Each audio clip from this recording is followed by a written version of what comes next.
আসসালামু আলাইকুম আপুরা, সবাই কেমন আছেন? আলহামদুলিল্লাহ, আমি আপনাদের দোয়ায় ভালো আছি। তো আপুরা, আজকে আমি আরেকটি খুব সহজ রেসিপি নিয়ে আপনাদের মাঝে হাজির হয়ে গেলাম।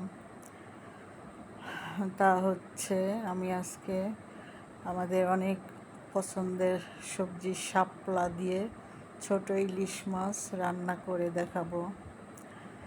তো শাপলা আমি অনেক পছন্দ করি, সবসময় কিনতে পাই না, এবার পেলাম।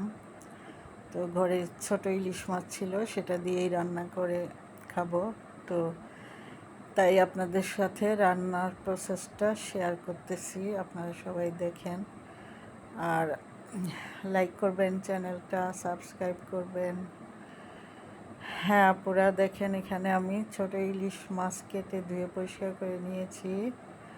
আর শাপলাগুলিকেও সুন্দর করে বেছে ধুয়ে একদম পানি ঝরিয়ে রেখে দিয়েছি।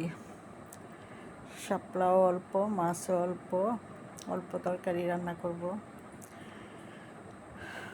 তো এখন আমি একটা চুলায় প্যান বসিয়ে দিয়েছি। প্যানটা গরম হলে তেল ঢেলে দিলাম। তেল দিব রান্নার জন্য। আর এই রান্নাটিতে আমি মাছ ভাজবো না, কাঁচা মাছটাকেই রান্না করব শাপলা দিয়ে, অনেকটা গ্রামীণ স্টাইলে বলতে পারেন। তো পেঁয়াজ দিয়ে দিলাম প্যানে, তেলের মধ্যে পেঁয়াজ কুচি দিয়ে দিলাম। তারপরে হচ্ছে পেঁয়াজটাকে লাল করে ভাজবো, সাথে কাঁচামরিচ ফালিও দিয়ে দিলাম। তো এখন কাঁচামরিচ আর পেঁয়াজ একটু বাদামি করে ভেজে নিচ্ছি। তো রান্নার প্রসেসটা দেখতে থাকুন, আর চ্যানেলটাকে সাবস্ক্রাইব করে রাখবেন যারা নতুন বন্ধু আছেন, আর যারা পুরনো আছেন সাবস্ক্রাইব করেছেন তাদের সবাইকে অনেক ধন্যবাদ। তো এখানে আমি একটু আদা রসুন একসাথে বাটা 2 চামচ মতো দিয়ে দিলাম। 2 চামচ না, একটু কম, 1.5 চামচ হবে। আদা আর রসুন একসাথে করে বাটা আছে, দিয়ে দিলাম। তারপরে খুব কম মশলায় আমি রান্নাটা করব, কারণ ইলিশ মাছে এমনিতেও বেশি মশলা দিই না। একটু পানি দিয়ে দিলাম যাতে মশলাটা পুড়ে না যায়। পানি দিয়ে একটু নাড়াচাড়া করলাম।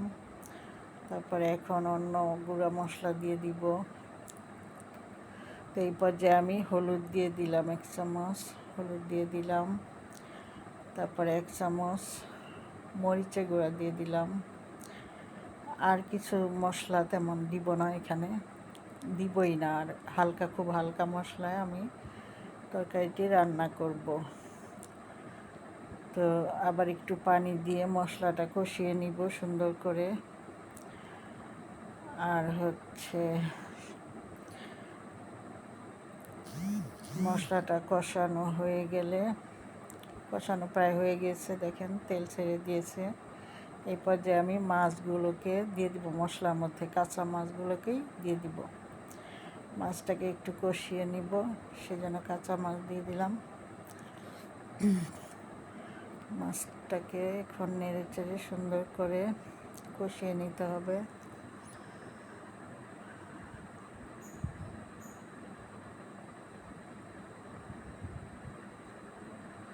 দেখতে থাকুন আপুরা।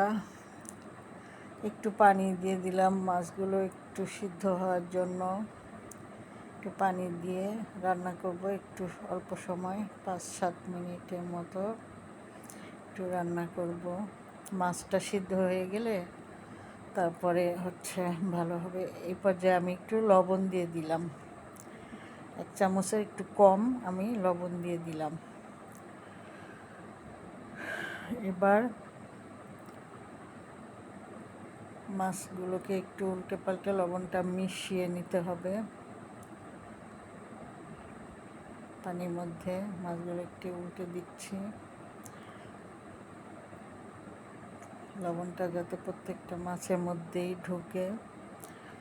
তো এই পর্যায়ে একটু কিছুক্ষণ রান্না করতে হবে। ঢেকে দিব, এখন আমি ঢেকে দিব, ঢাকনা দিয়ে ঢেকে দিয়ে এই 5 মিনিট মতো আমি রান্না করে মাছটাকে সিদ্ধ করে নিব। দেখেন মাছটা মোটামুটি সিদ্ধ হয়ে গেছে, তেলও ছেড়ে দিয়েছে, কষানোটা ভালো হয়েছে, কষানো হয়ে গিয়েছে মাছগুলো। এই পর্যায়ে মাছগুলো আমি একটু একটা পাত্রে উঠিয়ে রাখবো।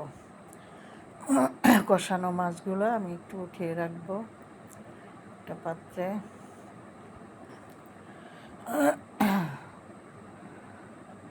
তারপরে এই মশলার মধ্যে এখন আমি শাপলাগুলো দিয়ে দিব। শাপলাগুলো সুন্দর করে কষিয়ে নিতে হবে। শাপলাগুলো দিয়ে দিব এখন।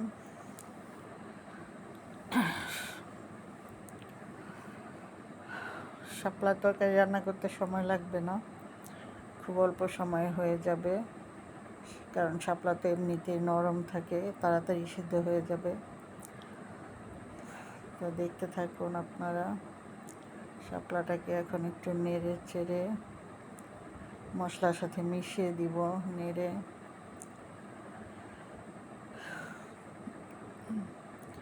এভাবে খুব কম মশলায় আপনারা ইলিশ মাছ দিয়ে শাপলা রান্না করে খেয়ে দেখতে পারেন, খুবই ভালো লাগে, আমার কাছেও ভালো লাগছে। আর রান্নাটা তরকারিটা খুব টেস্টি হয়েছিল, আলহামদুলিল্লাহ খুব সুন্দর হয়েছিল।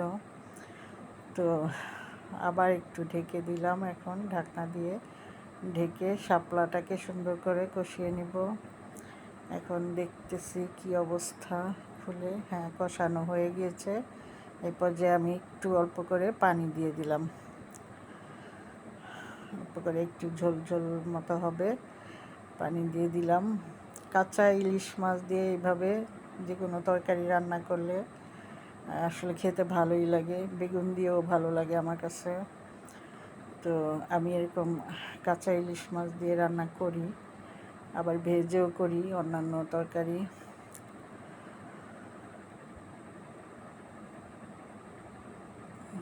তো শাপলাটা মোটামুটি সিদ্ধ হয়ে গিয়েছে, ঢেকে দেওয়াতে কিছুক্ষণ ঢেকে রান্না করেছি, সিদ্ধ হয়ে গেছে। এখন আমি মাছ কষিয়ে তুলে রেখেছিলাম, সেই মাছগুলি শাপলার মধ্যে দিয়ে দিলাম আবার একটু।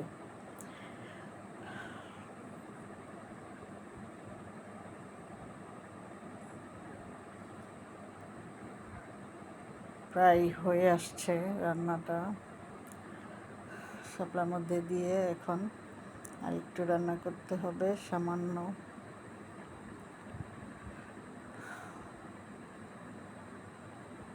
মিশিয়ে নিলাম সুন্দর করে মশলার সাথে, ঝোলের সাথে। এই পর্যায়ে আমি একটু লবণটা দেখে নিব। লবণটা হ্যাঁ দেখে নিয়েছি, লবণ হয়ে গিয়েছে।